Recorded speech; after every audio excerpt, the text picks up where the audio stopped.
جھوٹ نہیں بولوں گا، ملاوٹ والا کام نہیں کروں گا، سود کا کام نہیں کروں گا، حرام روزی کی طرف نہیں جاؤں گا. مگر یہ سوال آتا ہوگا کہ پھر رہوں گا کیسے، کھاؤں گا کہاں سے، کاروبار کا کیا ہوگا؟ جاب کرنے والا سوچ رہا ہوگا یہ کہہ تو رہے جاب چھوڑ دو، لیکن جاب چھوڑنے کے بعد جاب ملے گی کہاں سے؟ بولنا آسان ہے بھائی، آسان نہیں ہے روزگار ملنا اس دور کے اندر. میں ایک سوال کرتا ہوں آپ سے، آپ حرام کام کر رہے ہیں، ٹھیک ہے، جو بھی کر رہے ہیں، اور پروردگار عالم اسے روزی عطا فرما رہا ہے، ٹھیک ہے نا، آپ کو کاروبار بھی آپ کا چل رہا ہے، آپ کو جاب کی سیلری بھی مل رہی ہے. جو حرام کام کر رہا ہے، جو غلط کام کر رہا ہے، جو جانتا ہے میں غلط کر رہا ہوں، اس کو روزی مل رہی ہے. آج میں رب کو ناراض کر رہا ہوں، میرا رب مجھے عطا دے رہا ہے، میں رب کو راضی کروں گا، کیا میرا رب عطائیں روک لے گا؟ اپنے آپ سے پوچھ لیجیے کہ ابھی تو میں ناراض کر رہا ہوں اس کو، وہ روزگار دے رہا ہے، وہ کاروبار دے رہا ہے. آج میں فیصلہ کر لوں کہ مولا تجھے ناراض نہیں کروں گا، تو کیا میرا رب روزگار روک لے گا؟ یہ ہماری مینٹلٹی کا قصور ہے. آپ توکل تو کیجئے، آگے تو بڑھیے. ارے آپ ایک قدم بڑھائیے، مولا کریم کی رحمت 10 قدم آگے آئے گی، ایسی برکت ہو جائے گی. تھوڑی مشکل آئے گی، تھوڑی پریشانی آئے گی، ہو سکتا ہے جاب چھوٹ جائے، ہو سکتا ہے کاروبار ڈکریز ہو جائے، کوئی بات نہیں. میرا رب راضی ہو جائے نا تو یہ تھوڑی مشکل قربان ہے، تھوڑی تکلیف قربان ہے. میرا رب مجھ سے راضی ہو جائے اور دنیا بھر کی نعمتیں آ جائے میرے پاس، لینڈ کروزر گاڑی بھی ہو، بہت بڑا آفس بھی ہو، کروڑوں کا کاروبار ہو، اور رب راضی نہ ہو، کیا یہ کاروبار اچھا ہے؟ نہیں میرے پیارے اسلامی بھائی. جس سے رب راضی ہے نا وہی خوش قسمت ہے، وہی کامیاب ہے. اللہ تبارک و تعالی ہم سب کو رزق حلال کمانے کی توفیق عطا فرمائے، رزق حرام کی نحوست سے ہم سب کو محفوظ فرمائے. ہم اپنے مالک کریم سے توبہ کرتے ہیں کہ وہ تمام مال ہم سے دور فرما لے جو مال ہمیں اس کی نافرمانی میں مبتلا کر دے. ہمیں وہ حلال طیب پاکیزہ روزگار عطا فرمائے جس کے ذریعے جس کو ہم کھائیں تو ہمارا دل منور ہو جائے، ہمارے دل سے حکمت کے چشمے پھوٹ اٹھے. ہم نے حدیث میں سنا کہ جو حلال روزی کماتا ہے اللہ تعالیٰ اس کے دل کو اپنے نور سے منور فرما دیتا ہے. مولا ہمیں وہ طیب پاکیزہ آسان روزگار عطا فرمائے کہ جس روزگار کو میں اپنے بیٹے کو کھلاؤں تو میرا بیٹا نمازی بن جائے، جس نوالے کو اپنی بیٹی کو کھلاؤں تو میری بیٹی حیا اور پردے والی بن جائے، اپنی بیوی کو کھلاؤں تو میری بیوی اپنے بچوں کی آخرت بہتر کرنے والی اچھی ماں بن جائے. ایسی روزی سے میں پناہ مانگتا ہوں کہ اپنے بچوں کو کھلاؤں تو میرے ہی نافرمان بن جائے، میری ہی آخرت کو برباد کرنے والے بن جائیں. وہ مال کسی کام کا نہیں ہے.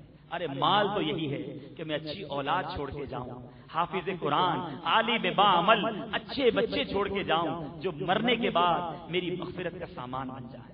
تو اے میرے پیارے اسلامی بھائی، اب ایک اور پرابلم وہ یہ ہے کہ بعض اوقات میں یہ سمجھتا ہوں کہ میں تو بالکل صحیح کاروبار کرتا ہوں، میں بالکل صحیح کرتا ہوں، کوئی غلط نہیں کرتا، نہ جھوٹ بولتا ہوں، نہ ملاوٹ کرتا ہوں، نہ جناب میرے کاروبار میں کوئی پرابلم ہے، ٹھیک ٹھیک تو جا رہا ہوں، مجھے کیا ضرورت ہے کسی چیز کو تبدیل کرنے کی؟ نہیں میرے پیارے ساتھ، یہاں آپ سے ایک بات کرنا چاہوں گا. دیکھیں جو بھی آپ کام کرتے ہیں نا، چاہے آپ کاروبار کرتے ہیں، چاہے آپ جاب کرتے ہیں، ہر علم کو سیکھنا آپ پر ضروری ہے. اگر آپ تجارت کرتے ہیں تو تجارت کے علم کو سیکھنا فرض ہو گیا آپ پر. اگر آپ جاب کرتے ہیں تو اجارے کے معاملات کو سمجھنا آپ پر فرض ہے، کیونکہ طلب العلم فریضۃ علی کل مسلم، علم دین سیکھنا ہر مسلمان پر جو فرض فرمایا گیا وہ کیوں ہے کہ آپ بالغ ہوئے، نماز کا علم فرض ہو گیا، رمضان آیا، روزے کا علم سیکھنا فرض ہو گیا، اسی طرح شادی ہوئی، طلاق و زہار اور حقوق زوجین کے مسائل سیکھنا فرض ہو گئے، اسی طرح کاروبار کیا تو کاروبار کے مسائل سیکھنا آپ پر ضروری ہو گیا. اب مسئلہ یہ کہ میں نے والد صاحب سے کاروبار سیکھا، میں نے اپنے دادا کی دکان پر آ کر بیٹھ گیا، میں نے انہی سے سیکھ لیا. نہیں بھائی، باپ دادا آپ کے عالم دین نہ تھے، آپ نے انہی کے طریقے کو کنٹینیو تو کر لیا، لیکن you have to check yourself, آپ کو چیک کرنا ہوگا، اپنے کاروبار کو اسکین کروانا ہوگا. کہیں ایسا تو نہیں میں سمجھ رہا ہوں حلال ہے پھر بھی برکت نہیں ہو رہی، کہیں کسی کونے سے کسی ایک ذریعے سے حرام آ رہا ہے. آپ کا ایک بہت بڑا برتن ہے، صاف شفاف میٹھا لذیذ دودھ ہے اس کے اندر، ٹھیک ہے، ایک ایسا سوراخ کھل گیا جس سے ایک ایک بوند پیشاب کا گر رہا ہے، آپ کیا کریں گے؟ اس دودھ کو پیئیں گے؟ بتائیے. نہیں پیئیں گے نا. آپ بولیں گے یار پورا تو برتن دودھ سے بھرا ہوا ہے، ایک ہی قطرہ تو پیشاب کا آ رہا ہے، کیا حرج ہے؟ حرج یہاں تو ہے کہ آپ نہیں پیئیں گے. ارے مکھی گر جاتی ہے, کوئی کاکروچ آ جاتا ہے تو ہم پورا برتن پھینک دیتے ہیں. میرے مال میں حرام آ رہا ہے اور میں کہتا ہوں تھوڑا ہی تو ہے, یہ تھوڑا سب کو برباد کر دے گا, یہ تھوڑا سب کو ناپاک کر دے گا, ہماری آخرت برباد ہو جائے گی. تو میں آخر میں آپ کو مشورہ دوں گا, اگر آپ کا ذہن بن گیا ہے, پہلے تو نیت کرتے ہیں کہ جو بھی مجھ سے غلطیاں ہو رہی ہیں نا اس سے آج توبہ کر لیں. پھر یہ بھی نیت کر لیں چاہے کاروبار پہ ہوں چاہے گھر پہ ہوں, انشاءاللہ آج کے بعد میری کوئی نماز قضا نہیں ہوگی. رمضان کے پورے روزے رکھیں گے. مارکیٹوں میں یہ بھی دیکھا ہے معذرت کے ساتھ کہ چونکہ رمضان میں آتا ہوں بہت ٹف ڈے ہوتا ہے, کام کرنا ہوتا ہے, اس لیے روزہ نہیں رکھ سکتا. جو کوئی ایک رمضان کا روزہ جان بوجھ کر قضا کرتا ہے اسے 9 لاکھ برس جہنم کی آگ میں جلایا جائے گا. ڈیسائیڈ کر لیجیے کیا وہ جلنا آسان ہے یا روزہ رکھنا آسان ہے. تو آج نیت کر لیں آج کے بعد رمضان کا کوئی روزہ ہم قضا نہیں کریں گے. ٹھیک ہے, اب حرام روزی سے بچنے کی نیت ہم نے کر لی. اب کیا کرنا ہے؟ اب یہ کیجئے الحمدللہ دارالافتاء اہل سنت یہ کراچی میں کئی مقامات پر قائم ہے. ایک فون نمبر آپ کو دیتا ہوں, وہ لکھ لیجیے. آپ کے پاس موبائل فون ہوں گے اس میں سیو کر لیجیے.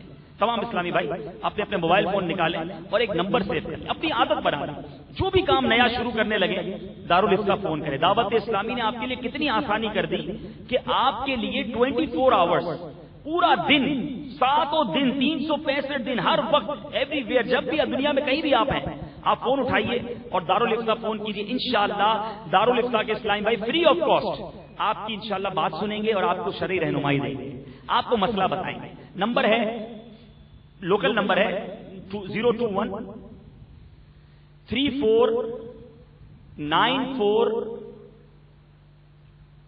0443 34940443.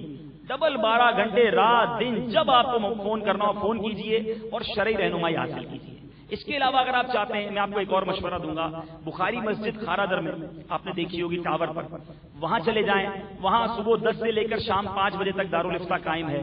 کنز الایمان مسجد بابری چوک بہت مشہور مسجد ہے, وہاں صبح 10 سے لے کر شام 5 تک دارالافتاء ہے.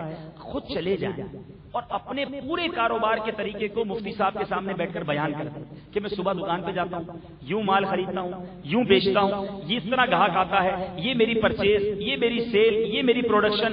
ایک بار بیان کر دیں, وہ آپ کو کہیں آپ کا پورا کاروبار صحیح ہے, اللہ کا شکر ادا کریں اور گھر آ جائیں. اور اگر آپ کو پتا چلتا ہے کہ آپ کے کاروبار میں کوئی غلطی ہے انشاءاللہ وہ آپ کو طریقہ بھی بتائیں گے, آپ کو اس کا راستہ بھی بتائیں گے کہ یوں نہیں آپ یوں کر لیجئے, آپ کی روزی حلال ہو جائے گی. تو میرے پیارے اسلامی بھائیوں جب ہمیں گاڑی سیکھنا ہے ہم انسٹیٹیوٹ جوائن کرتے ہیں. ڈرائیونگ لائسنس کے لیے ہم کسی نہ کسی ادارے کو جوائن کرتے ہیں کہ گاڑی سکھا دو, کسی دوست کے پیچھے پڑ جاتے ہیں مجھے گاڑی سکھا دو. ارے رزق حلال کمانا ہے تو کسی عالم دین کے پاس جا کر اپنی روزی کو اسکین کروا لیجئے تو انشاءاللہ اس کی برکتیں حاصل کریں گے. اللہ تبارک و تعالی ہم سب کو اپنے کرم سے رزق حلال کمانے کی توفیق عطا فرمائے اور رزق حرام کی نحوست سے محفوظ فرمائے.